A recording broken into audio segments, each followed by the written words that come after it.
സംസ്ഥാനത്തെ ആദ്യ ഭിന്നശേഷി പുനരധിവാസ മാതൃകാ ഗ്രാമമായി പ്രഖ്യാപിച്ച ആദവനാടിന്റെ വികസന പദ്ധതി 100 ദിന കർമ്മ പരിപാടിയിൽ ഉൾപ്പെടുത്തി പൂർത്തിയാക്കുമെന്ന് ഫിഷറീസ് സാമൂഹ്യനീതി വകുപ്പ് മന്ത്രി വി അബ്ദുൽ ഗഫൂറിന്റെ പ്രതിനിധി എ.കെ. മുസ്തഫ അറിയിച്ചു. 69 കോടി രൂപ ചെലവിൽ നടപ്പാക്കുന്ന പദ്ധതിയുടെ ആദ്യഘട്ടത്തിന് 5 കോടി രൂപ അനുവദിച്ചിട്ടുണ്ട്. പുനരധിവാസം, ചികിത്സ, തെറാപ്പി, കൗൺസിലിംഗ്, തൊഴിൽ പരിശീലനം, പ്രത്യേക വിദ്യാലയങ്ങൾ എന്നിവ ഉൾപ്പെടുത്തി ഭിന്നശേഷിക്കാരുടെ സമഗ്ര വികസനമാണ് ലക്ഷ്യം. മലപ്പുറം ജില്ലയിൽ ഭിന്നശേഷിക്കാരുടെ വിവരശേഖരണത്തിനായി സംസ്ഥാനത്ത് ആദ്യമായി സഹജീവനം പോർട്ടൽ ആരംഭിച്ചതായും ജില്ലാ കളക്ടർ ഡോക്ടർ വിനയ് ഗോയൽ അറിയിച്ചു. ജില്ലാ സാമൂഹ്യ ആരോഗ്യ കേന്ദ്രങ്ങളിൽ കിടത്തി ചികിത്സ പുനരാരംഭിക്കണമെന്നും ആരോഗ്യ മേഖലയിലെ ഒഴിവുകൾ നികത്താൻ നടപടി സ്വീകരിക്കണമെന്നും വികസന സമിതി യോഗത്തിൽ ആവശ്യപ്പെട്ടു. ദേശീയപാതയിലെ ടോൾ ബൂത്തിന് സമീപം താമസിക്കുന്നവരെയും സ്ഥിരമായി സർവീസ് നടത്തുന്ന ബസ്സുകളെയും ടോളിൽ നിന്ന് ഒഴിവാക്കണമെന്ന് കുറുക്കോളി മൊയ്തീൻ MLA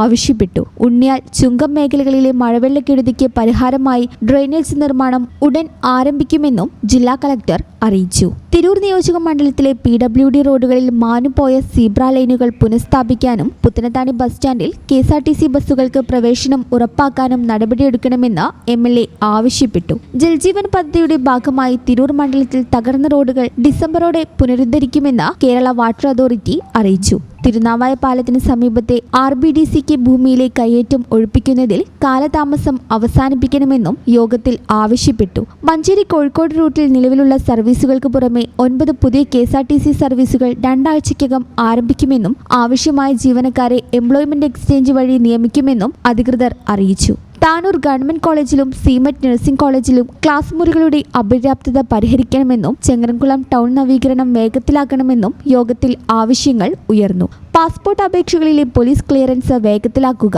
ദേശീയപാത സർവീസ് റോഡിലൂടെ ദീർഘദൂര ബസ്സുകൾ സർവീസ് നടത്താനുള്ള സൗകര്യമൊരുക്കുക, മുഖ്യമന്ത്രിയുടെ ദുരിതാശ്വാസ നിധിയിലെ ചികിത്സാ ധനസഹായ അപേക്ഷകൾ സമയബന്ധിതമായി തീർപ്പാക്കുക തുടങ്ങിയ വിഷയങ്ങളിലും ഉദ്യോഗസ്ഥർ നടപടികൾ ഉറപ്പു നൽകി. ജനസാക്ഷി അദാലത്തിലും ഡിസ്ട്രിക്ട് പോർട്ടലിലും ലഭിച്ച പരാതികൾ ഉടൻ പരിഹരിക്കണമെന്നും ജില്ലാ കളക്ടർ ഉദ്യോഗസ്ഥർക്ക് നിർദ്ദേശം നൽകി. MP ഫണ്ട് വിനിയോഗത്തിൽ മികച്ച നിർവഹണ ഉദ്യോഗസ്ഥനായ പെരുമ്പടപ്പ BDOയെ യോഗത്തിൽ ആദരിച്ചു. ആസൂത്രണ സമിതി കോൺഫറൻസ് ഹാളിൽ ജില്ലാ കളക്ടർ ഡോക്ടർ വിനയ് ഗോയലിന്റെ അധ്യക്ഷതയിൽ ചേർന്ന വികസന സമിതി യോഗത്തിൽ MLAമാരായ advocate M Rahmathulla, Kurukkoli Moideen, PK Navas, ജില്ലാ panchayat president PA Jabbar Haji, ADM PO Sadiqa, planning officer TV Shaju എന്നിവരും മന്ത്രിമാരായ PK Basheer, PK Kunhalikutty, VE Abdul Gafoor എന്നിവരും പ്രതിനിധികളും MPമാരായ doctor MP Abdul Samad Samadani, ET Muhammad Basheer എന്നിവരും പ്രതിനിധികളും പങ്കെടുത്തു.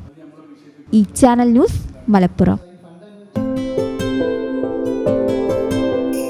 15 വർഷങ്ങളായി ഈ തിളക്കം നമ്മെ ഭ്രമിപ്പിക്കുന്നു.